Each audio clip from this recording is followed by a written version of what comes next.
আর আমাকে বলছে আমি নাকি বিজেপির লোক। আপনার দলটা জন্ম হচ্ছে বিজেপির ঘরে, আর আপনি আমাকে বিজেপি বলছেন? হ্যাঁ, আর বলছে ধর্মগুরু। ও কেন, আমার এক চাচা আপনার সঙ্গে আছে, তার বেলায় কষ্ট হচ্ছে না?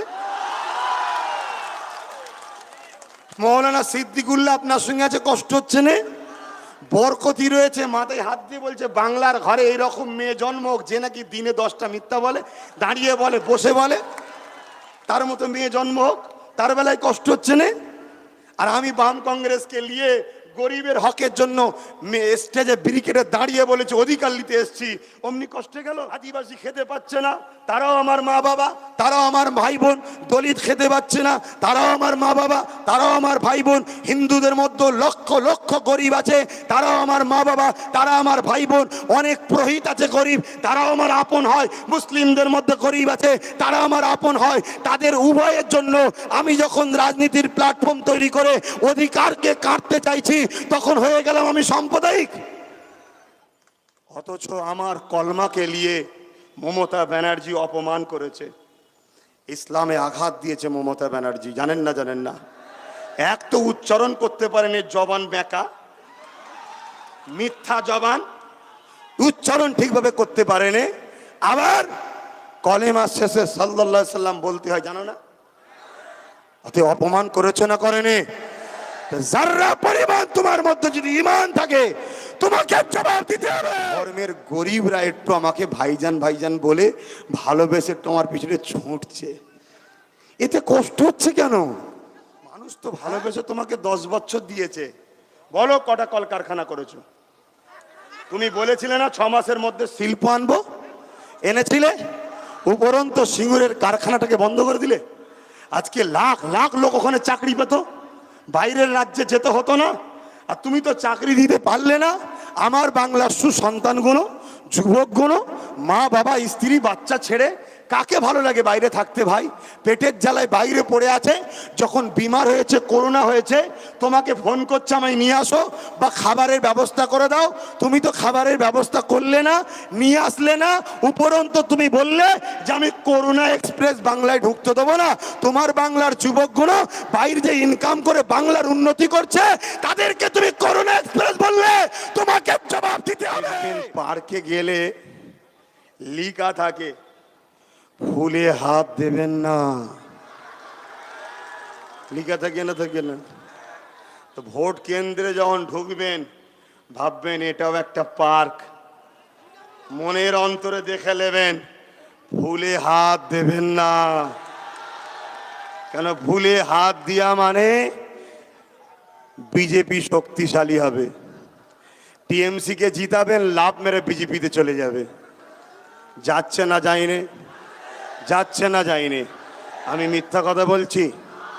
খোদ গত 3 দিন 4 দিন আগে মমতা ব্যানার্জি নিজে বলল যে আমাকে 200-র উপরে সিট দিতে হবে, নাই আমার দলে এখনো গদ্দার আছে যারা জিতার পরে বিজেপি তাদেরকে কিনে নেবে।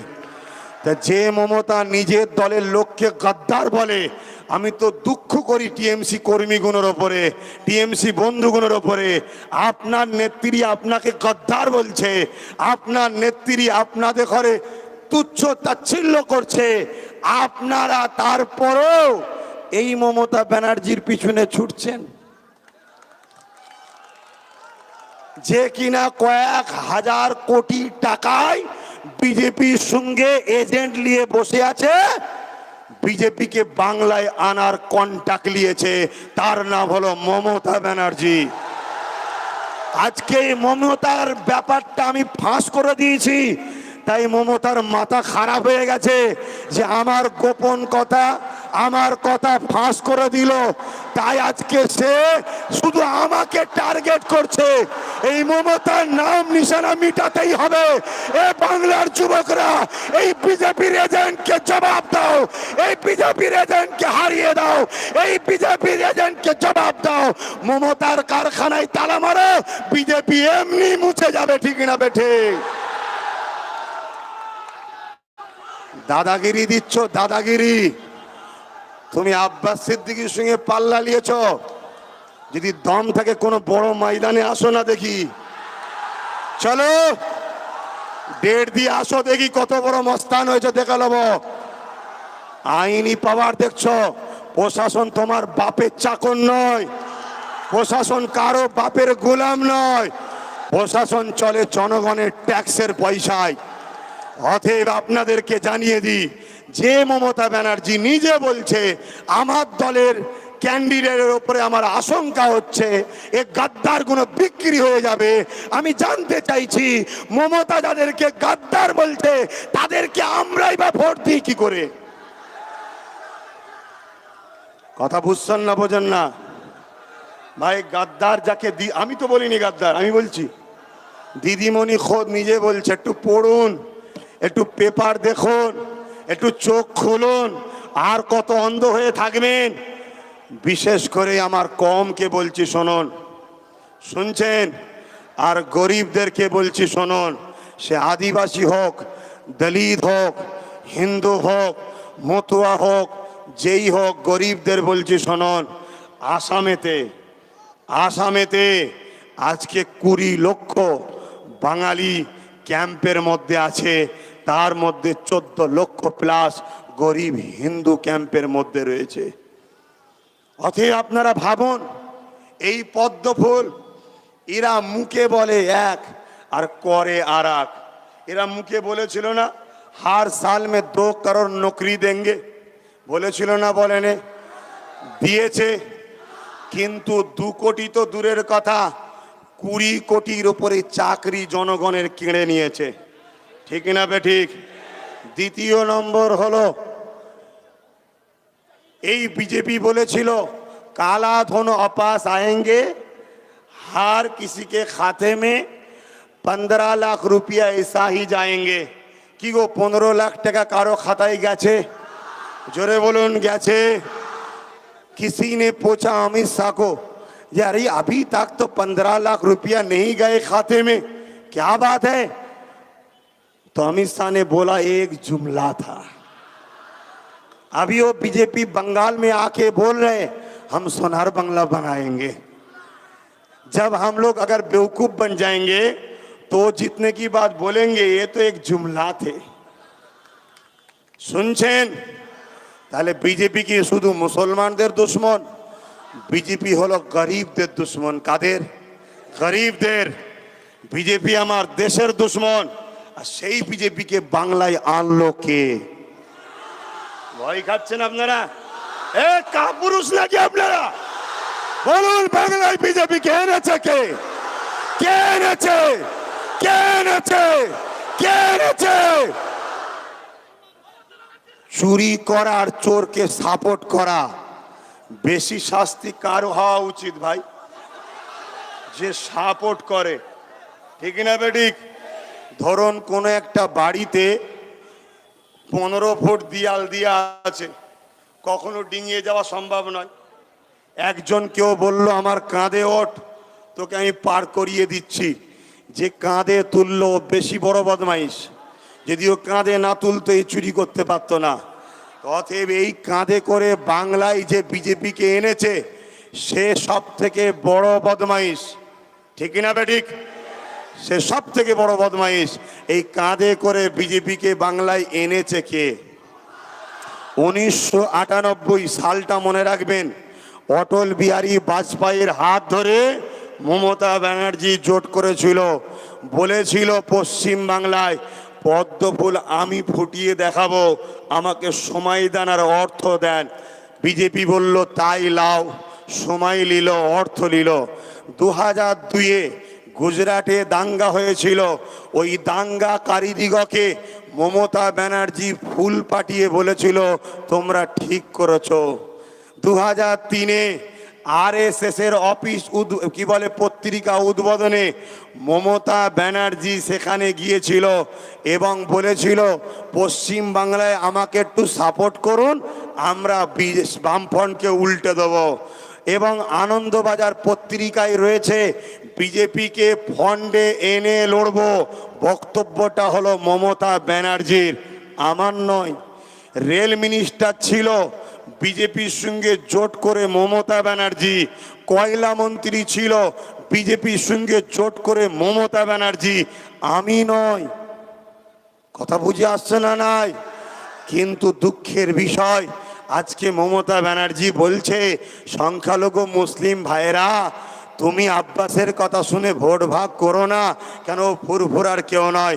আমি বলতে চাইছি এই কথাটা বলার পরেই হিন্দু মুসলমানের মধ্যে বিভাজন তৈরি হলো না? হলো না? এই কথার মধ্যেও কিন্তু হিন্দু মুসলমান রয়েছে না রয়নে? তুমি একটাই কথা বলো, বাংলার নাগরিক তোমরা ভোট ভাগ করো না, এটা তো বলা দরকার ছিল। সংখ্যালঘু মুসলমান তোমরা ভোট ভাগ করো না, যখনই এ কথা বললো তাহলে হিন্দু ভাইদেরকে অপমান করা হলো, অর্থাৎ হিন্দুরাই বিজেপিকে আনছে, এটা প্রমাণ করা হলো। কিন্তু আমি যতটুকু জানি, আমার বাংলার হিন্দু নেতাজির আদর্শে চলে, আমার বাংলার হিন্দু রবীন্দ্রনাথ টেগরের আদর্শে চলে, আমার বাংলার হিন্দু কাজী নজরুলকে ভালোবাসে, আমার বাংলার হিন্দু এমন করে গান্ধী বাবুর আদর্শে চলে। তাহলে সেই হিন্দুদের ঘরে অপমান করা হলো না? হলো না? এই যে বিভাজন, এই বিভাজনটা হলো বিজেপিকে আনার জন্য রাস্তা করে দেওয়া, খাল কেটে কুমির আনা। আপনারা খুব মন দিয়ে শুনুন, পঞ্চায়েত ভোটে বিরোধী শূন্যর নামে বাম কংগ্রেসকে নমিনেশন ফাইল জমা দিতে দেয়নি, আর বিজেপি জমা দিয়েছে, তাকে রোকেনে। এই না রুকার জন্য এদিকে দেখুন, এদিকে দেখুন, এইদিকে রয়েছে, আমি পাগলামি দেখে লাভ নেই, এদিকে দেখুন, এদিকে দেখুন। এই আব্বাস সিদ্দিকী যেখানে দাঁড়াবে নিশ্চিন্তায় থাকবি, সব ভূত ছাড়িয়ে ফেলবো। ওরা ঘুঘু দেখেছে, ঘুঘুর ফাঁদ এখনো দেখেনি। কত মস্তান দাদাগিরি সব জব্দ হয়ে যায়। আমার সাথে যেই লেগেছে ওই দিনই মিটিং এ ষাঁড় ঢুকে গেছে। কথা বুঝছেন না? কোথায় কিছু নাই বলছে নাকি পায়ে চোট, অথচ চেয়ারে বসে পা তুলাচ্ছে। এসব ভণ্ডমি বুঝতে পারছেন তো? ওসব পাগলামি দেখে লাভ নেই। এইদিকে শোনেন, ভালো করে মাথায় ঢুকান, নাই আগামী দিন আপনাদেরকে কেঁদে কুল পাবেন না। আর যেসব বোকা মুসলমান গুলো এখনো তোমরা ছুটছো, তোমরা শুনে রেখে দাও, এরা তোমাদেরকে ভাতা দেবে, এরা তোমাদেরকে ঘর দেবে, এরা তোমাদেরকে ঈদ বকরা ঈদের সাইকেল দেবে, এরা তোমাদেরকে এই তুষণ করবে, কোনোদিন কিন্তু শিক্ষা দেবে না। কেন? শিক্ষা থাকলেই তো আব্বাস সিদ্দিকীর মতো বলতে শুরু করবে, শিক্ষা থাকলেই তো চাকরি চাইবে। আর এতে সমাজে শিক্ষা চাকরি নেই, ওই সমাজ উন্নয়ন নয়, ওটা অন্ধকারের সাম্রাজ্য চলছে। আমার বাড়িতে কেউ একজন আসলো, আমার বাড়িতে কেউ একজন আসলো, এসে আমাকে বলল 100 টাকা দিন। আমি তাকে 100 টাকা না দিয়ে আমি তাকে বললাম আমার গাড়িটা মুছে দাও, এলাও 100 টাকা নিয়ে যাও। আর একজন আসলো, আমার বাড়িতে 100 টাকা দিন। আমি তাকে গাড়ি মুছার কোনো কাজও দিলাম না, 200 টাকা এমনি দিয়ে দিলাম। বলুন তো ভাই, কাকে আমি ইজ্জত দিলাম আর কাকে অপমান করলাম? অপমানটা কাকে করলাম? তাহলে এত যখন বোঝো, তো 5 টাকার ডিম ভাতটা অপমান নয়, এটা বুঝতে পারছো না? হ্যাঁ, এটা বুঝতে পারছো না? ঘরে ঘরে রেশন পৌঁছাবো, তার মানে কি এই ঘরে নাকি এখান থেকে বার করে যে ক্যাম্পের ঘর করবে, এক জায়গায় লিজে রেশন দিয়ে দেবে, খা রেশনের চাল খা। এই ইশারাটা বুঝতে পারছো নি? 10 লাখ টাকা ক্রেডিট কার্ড দেবো, মাধ্যমিক পাস করলে উচ্চ মাধ্যমিক করে, ক্রেডিট কার্ডে 45 দিন পরে সুদতে হয় নাই, সুদ বাড়ে, ওটা মাথায় ঢোকে নে। এ তো ঢপ দেওয়া হচ্ছে। 10 বছর আগে যা বলেছিল একটা পূরণ করেছে মমতা ব্যানার্জি। 10 লাখ চাকরি দেবে বলেছিল, দিয়েছে। রেল করে দেবে বলেছিল, ফুরফুরাই করেছে। 15% সংরক্ষণ দেবেন বলেছিল, দিয়েছে। ওয়াকফ সম্পত্তির পুনরুদ্ধার করে দেবে বলেছিল, করেছে। উপরন্তু জোর করে ওয়াকফ সম্পত্তির জায়গার উপরে বিজেপিকে পার্টি অফিস করার পারমিশন দিয়েছে এই মমতা ব্যানার্জি, শুনে রেখে দাও এটা। আর আমাকে বলছে আমি নাকি বিজেপির লোক। আপনার দলটা জন্ম হচ্ছে বিজেপির ঘরে, আর আপনি আমাকে বিজেপি বলছেন? হ্যাঁ, আর বলছে ধর্মগুরু। ও কেন, আমার এক চাচা আপনার সঙ্গে আছে, তার বেলায় কষ্ট হচ্ছে না?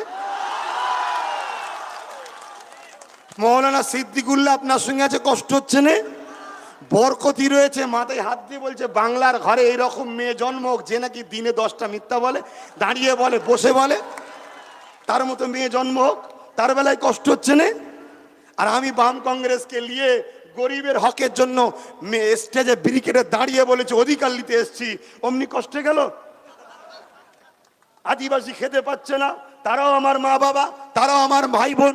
দলিত খেতে পাচ্ছে না, তারাও আমার মা বাবা, তারাও আমার ভাই বোন। হিন্দুদের মধ্যে লক্ষ লক্ষ গরিব আছে, তারাও আমার মা বাবা, তারা আমার ভাই বোন। অনেক পুরোহিত আছে গরিব, তারাও আমার আপন হয়। মুসলিমদের মধ্যে গরিব আছে, তারা আমার আপন হয়। তাদের উভয়ের জন্য আমি যখন রাজনীতির প্ল্যাটফর্ম তৈরি করে অধিকারকে কাটতে চাইছি, তখন হয়ে গেলাম আমি সাম্প্রদায়িক। অথচ আমার কলমাকে নিয়ে মমতা ব্যানার্জি অপমান করেছে, ইসলামে আঘাত দিয়েছে মমতা ব্যানার্জি। জানেন না? জানেন না? এক তো উচ্চারণ করতে পারেন, এর জবান বেঁকা, মিথ্যা জবান, উচ্চারণ ঠিকভাবে করতে পারেন। আবার কলেমা শেষে সাল্লাল্লাহু আলাইহি সাল্লাম বলতে হয়, জানো না? অত অপমান করেছে না করেনি? যারা পরিমাণ তোমার মধ্যে যদি ঈমান থাকে, তোমাকে জবাব দিতে হবে। কেন তুমি অপমান করবে? তুমি রাজনীতি করতে এসছো। রাজনীতির মানে কি?